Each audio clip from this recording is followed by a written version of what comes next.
Finland ইউরোপের অন্যতম ধনী এবং উন্নত একটি রাষ্ট্র। বিশ্বব্যাপী উন্নতির সূচকে অত্যন্ত উচ্চ অবস্থানে রয়েছে দেশটি।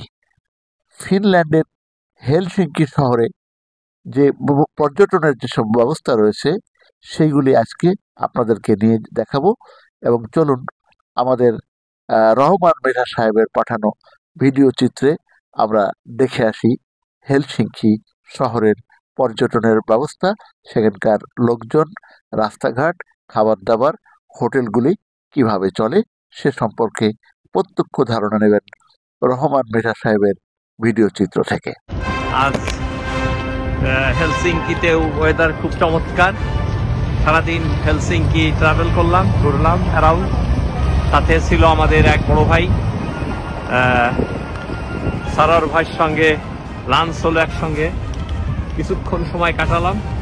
এখন ফিরতে পথে স্ট্রিট মার্কেটগুলোর সাথে না ঘুরে গেলে কেমন হয়, কারণ এটা হেলসিঙ্কির এক ঐতিহ্যবাহী ট্র্যাডিশন যে সাগরের পাড় দিয়ে হাঁটতে পথে এখানে খাবার থেকে শুরু করে নানা ধরনের জিনিসপত্র এরা বিক্রি করছে, তা দেখা, এনজয় করার সাথে কিছু কথা, কিছু আলোচনা করা এক মজার বিষয়। আজকের খাবারের কি মেনু দেখতে হবে, কিছু একটা হয়তো এখান থেকে কিনে নিয়ে যাব। আমি ফিরবো আবার মারিয়া। হ্যাঁ, ফেরার পথে আমি একটু জাহাজ সম্বন্ধে কথা বলতে হয়। সেটা হচ্ছে যে জাহাজের থেকে জাহাজের ছবি তোলা একটা কঠিন ব্যাপার ছিল, কারণ এত বড় জাহাজ, তারপরে বিভিন্ন ফ্লোরে যেয়ে ছবি তোলা ওয়াজ নট সো ইজি। তা আমি এখান থেকে একটু দূরের জাহাজের দেখাইতেছি, এই যে এটা ছোট জাহাজ বা নৌকা বলতে গেলে, আর ওই যে দূরে দেখা যাইতেছে জাহাজ, এখানে দুটো জাহাজের কোম্পানি আছে, একটা সিলিয়া লাইন ওদিকে দেখা যাইতেছে, আর ওটা হইতেছে Viking line. Silja line Finnish company আর ভাইকিং লাইন হইতেছে সুইডিশ কোম্পানি। তারা প্রতিযোগিতার সাথে চালাইতেছে। বললাম যে বিশাল বড় জাহাজ না দেখলেই নয়, সেই জাহাজে করে গতকাল এসেছিলাম, আজ ফিরতে পথে। আর এগুলোই ছোট ছোট লঞ্চের মতো বা স্টিমার যাকে বলে, এই নিয়ে যাইতেছে এক জায়গা থেকে আরেক জায়গা। আজ এখানে আবার এই একটা বেশ লেকের বা সাগরের ধারে সাধারণত নারীচা বা ফেরিঘাটে যেমন খাদ্য খাবার পাওয়া যায়, এখানেও সে একই অবস্থা। সবাই বসে আছে, কেউ হয়তো কিছু খেয়ে নিতেছে, কেউ কথা বলছে, কেউ দেখছে, কেউ ঘুরছে। নানা ধরনের সুবিনিয়ার কেনার একটা ব্যবস্থাও রয়েছে এখানে। একটু বেশ খুব সাধারণভাবে সবকিছু ফুটপথে যেটা হয়ে থাকে তারই একটা অংশ। এটা জাস্ট ফিনিশ কালচার। আমাদের যেমন একটা কালচার রয়েছে, কালচার এদেরও রয়েছে।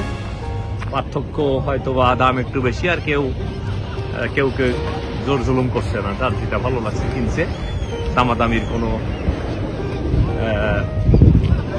ব্যবস্থা নাই। তাই হচ্ছে আমাদের আজকের জার্নির একটা অংশ। কেউ যদি শেষ মুহূর্তে কিছু কিনতে চায় সে ব্যবস্থা রয়েছে, হাতের তৈরি থেকে শুরু করে আর্ট, যাই হোক সব একটু কিছু কেনার ব্যবস্থা। সাথে জাহাজ ওইদিকে। আমি এখন হাঁটতে আসি, সামনের দিকে যাইতেছি। ওটা আমাদের সেই ভাইকিং লাইন। থাকতে সময় জাহাজ ছাড়বে বিধায় যেতে বেশ আরো কিছুক্ষণ সময় লাগবে, কারণ বেশ দূরে। আর আজকের অবস্থা এটা ছিল এই যাত্রার লাস্ট জার্নি। আর এখানে সাগরের ভিতরে এরা করেছে নানা ধরনের জাকুৎসি, পানি টকবক করে গরম হইতেছে, সেখানে গোসলের ব্যবস্থা এই সাগরের ভিতরে। ওই ওখানে গোসল করছে অলরেডি কেউ কেউ একটু দূরে। এক ধরনের সুইমিং পুল, রিল্যাক্সেশন, সাথে ওই যে একটু বিনোদনের ব্যবস্থাও করা হয়েছে, সেটাও রয়েছে এখানে। আর কিছুক্ষণ পরে আমি যে ভালোবাসার সেতু তৈরি হয়েছিল এখানে, সবাই যাওয়ার সময় তালা চাবি মেরে ধুয়ে চলে গেছে, সে সেতুর সামনে দেখা যাবে। আর একটু জাতি থাকি সামনের দিকে, তাহলে ওটাও দেখানো হলো। এটা অনেক পুরনো এক চার্চ।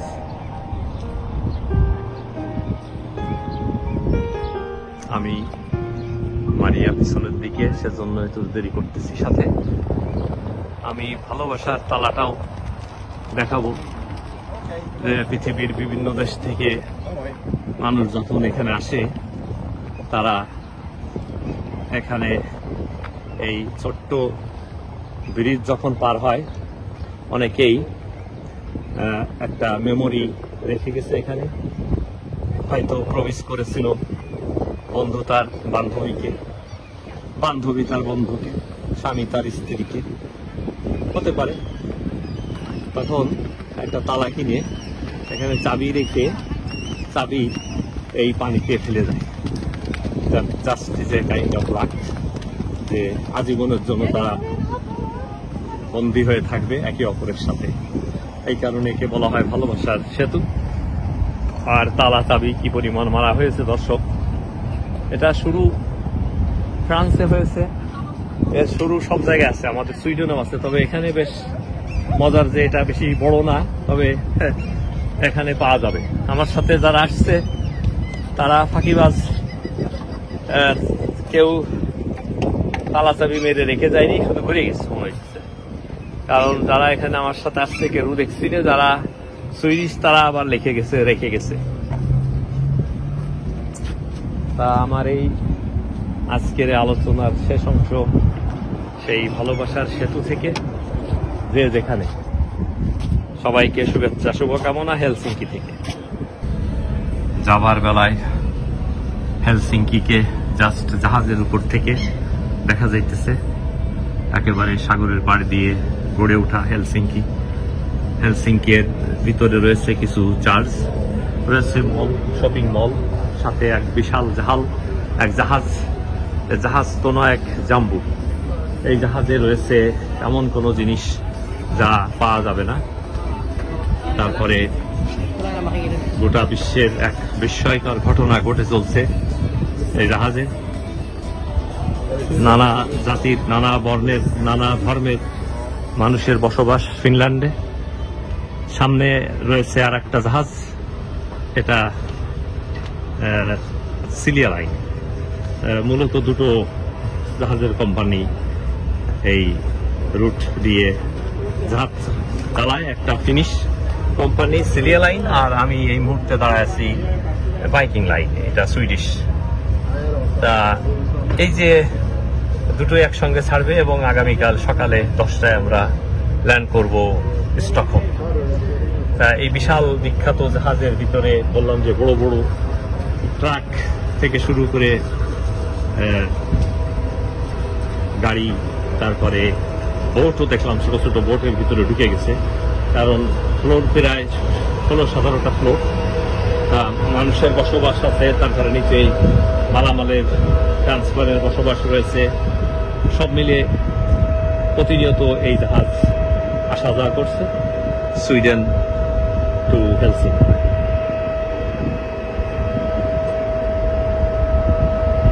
এখন এটা যে শুধু বিনোদনের জন্যই ব্যবহার করা হচ্ছে বোটটা না, এটা ট্রান্সফারের একটা ব্যবস্থা। রাতের টাইমটা সুন্দরভাবে পার হয়ে গেল, ঘুমিয়ে বা সকালবেলা ঘুম থেকে উঠা, ব্রেকফাস্ট সার্ভিস দিতেছে, ডিনার হচ্ছে, একটু আড্ডা মারা হলো, অনেকে কনফারেন্সে আসছে। তা চলছে আর কি এইভাবে। সাথে হেলসিঙ্কিকে একটু ক্লোজলি দেখা, সব মিলে পুরো জার্নিটা স্বাভাবিকভাবেই ভালোই হয়েছে। আমরা এখন ফেরার পথে, কিছুক্ষণ পরেই জাহাজ ছেড়ে দিবে, তখন বেশ স্লোলি এখান থেকে মুভ করবে, কারণ পানির গভীরতা এখানে খুব একটা বেশি না বিধায় আস্তে আস্তে চলবে। তারপরে যখন ফাঁকা জায়গায় যাবে তখন শুরু হবে বিশাল আকারে দ্রুত গতিতে বাল্টিক সাগর পাড়ি দিয়ে আবার আগামীকাল সুইডেনের ভিতরে যখন ঢুকবে তখন একের পর এক ছোট ছোট আইল্যান্ড দেখা যাবে। সকালবেলা হয়তো আমি এটাকে আবার এখানে শুরু কিভাবে হলো, কালকে শেষ হবে, সেটাও ইনশাল্লাহ দেখাবো। একই সাথে আজকের এই মুহূর্তটুকু কিভাবে পার হচ্ছে তারও একটি অংশ দিয়ে আপাতত বিদায়।